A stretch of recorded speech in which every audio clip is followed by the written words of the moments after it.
ऐसे ही अब पहले की तरह रघु खेत में जाता, गाजर की टोकरी भरकर ले जाता और गांव में बेच देता। एक दिन उसका दोस्त अर्जुन उसे मिला। बताओ कैसे दिन चल रहे हैं, पैसों का इंतजाम कर रहे हो ना?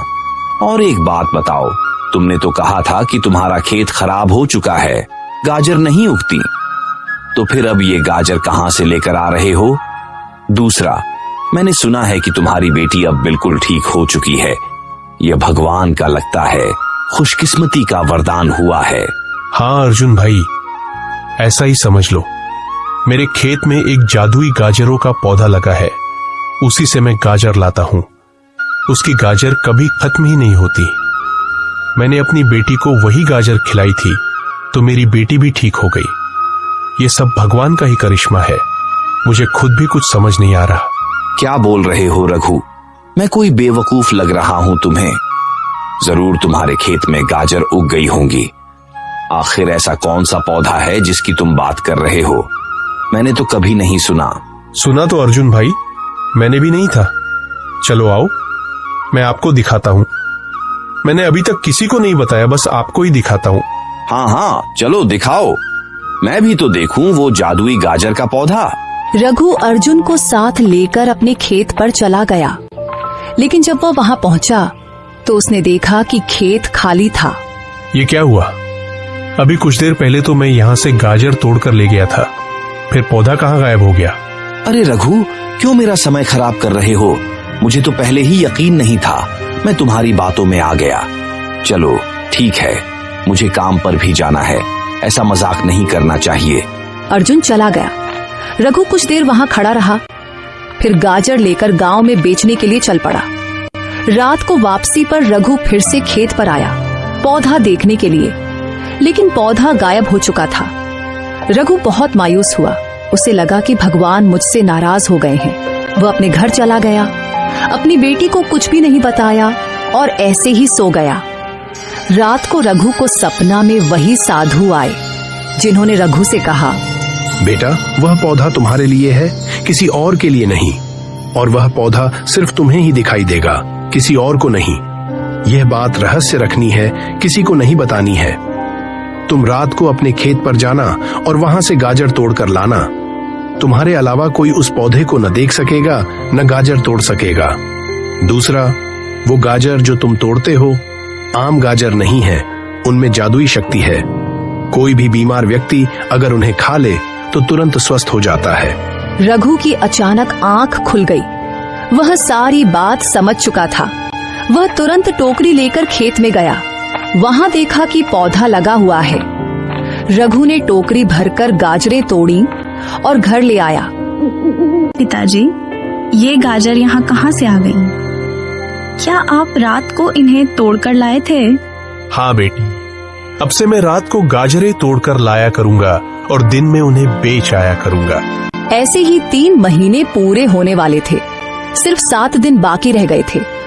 रघु ने कुछ पैसे जमा तो कर लिए थे, लेकिन अभी इतने नहीं हुए थे कि जमींदार को दिए जा सके।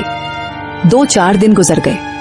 एक दिन जब रघु गाजर बेचकर घर की तरफ आ रहा था, घर के बाहर भीड़ देखकर रघु भी उसके पास गया और जाकर पूछा, क्या हुआ? सब ठीक तो है? इतनी भीड़ क्यों जमा है?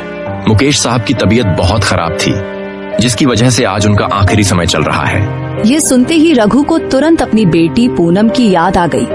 तो रास्ते में गांव का एक आदमी बहुत बीमार पड़ा था। उसे ऐसी बीमारी थी कि उसकी आखिरी सांसें चल रही थी। उसके पास एक गाजर बची हुई थी। उसने तुरंत जाकर वह गाजर मुकेश को खिला दी। रघु, ये तुम क्या कर रहे हो? पहले ही मेरे भाई की तबीयत बहुत खराब है, उनका आखिरी समय चल रहा है और तुम उन्हें ये गाजर खिला रहे हो? अरे कार्तिक भाई, ये कोई आम गाजर नहीं है। आप बस 10 मिनट इंतजार करें, आपको खुद ही समझ आ जाएगा। रघु के गाजर खिलाते ही 10 मिनट बाद मुकेश बिल्कुल ठीक हो गया। वहां मौजूद सभी लोग हैरान रह गए। फिर रघु अपने घर वापस आ गया। अब रघु की गाजरों की बातें जगह जगह होने लगी। हर कोई रघु से गाजर लेने के लिए बेताब हो गया। अरे कमाल हो गया, रघु जो गाजर बेचता है वो तो जादुई गाजर है। अगर कोई बीमार आदमी उन्हें खा ले तो तुरंत स्वस्थ हो जाता है। ऐसे ही दिन गुजरते गए और 3 महीने पूरे हो गए। जमींदार अर्जुन को साथ लेकर रघु के घर आ गया। रघु, बाहर आओ। 3 महीने हो गए हैं, पैसे देने आए नहीं, तो कल मैं पूरा दिन तुम्हारा इंतजार करता रहा। मजबूरन मुझे खुद तुम्हारे पास आना पड़ा। चलो जल्दी बाहर आओ और पैसे दो। रघु बाहर आया। रघु के पास अभी 40,000 पूरे नहीं हुए थे। उसके पास अभी सिर्फ 25,000 रुपये थे। उसने जमींदार से कहा, जमींदार साहब, मुझे माफ कीजिए, मुझे 5 दिन का समय और दीजिए। मैं आपको खुद अपने पास आकर आपके पैसे दूंगा। अभी मेरे पास 25,000 है, 40,000 नहीं हुए। आपकी मेहरबानी होगी अगर मुझे समय दे दे। मेहरबानी तो पहले मैंने की थी तुम पर, तुम्हें पैसे देकर। अब तुम मेरे साथ ड्रामा कर रहे हो। तुम जैसे लोगों को तो मैं पैसे देता ही नहीं, लेकिन अर्जुन की बात पर पैसे दे दिए थे। चलो 25,000 दे दो और तुम्हारे पास बाकी 2 दिन का समय है। बाकी पैसे मेरे घर पहुंचने चाहिए, वरना तुम भी मुझे नहीं जानते। रघु ने 25,000 तो जमींदार को दे दिए, लेकिन जमींदार ने रघु को बहुत बुरा भला कहा और धमकी भी दी कि 2 दिन में पैसे मिलने चाहिए। रघु बहुत मायूस हुआ। उसने अब 4 गुना ज्यादा गाजरें बेचना शुरू कर दी। अब रघु की गाजरों की बातें दूर दूर तक होने लगी। लोग दूर दूर से आने लगे। रघु को गांव में गाजरें बेचने जाने की जरूरत नहीं पड़ती थी। लोग खुद रघु से गाजर लेने उसके घर आ जाते। रघु देर तक सारी गाजरें लाता और बेच देता, तब जाकर वह 25,000 का इंतजाम कर सका। लेकिन अब उसने और ज्यादा मेहनत करने का सोचा और फैसला किया कि 2 दिन में जमींदार के पैसे वापस कर देगा। उधर जब जमींदार अपने घर पहुंचा तो उसकी पत्नी बेहोश पड़ी थी। विद्या, क्या हुआ? तुम होश में हो? विद्या, उठो। विद्या। जमींदार ने तुरंत डॉक्टर को बुलाया।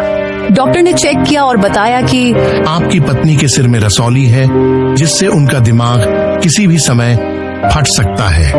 आपको उनका ऑपरेशन कराना होगा और यह ऑपरेशन भारत में नहीं हो सकता। आपको इंग्लैंड जाना होगा।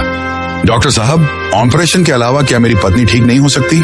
नहीं, आपको तुरंत ऑपरेशन कराना होगा।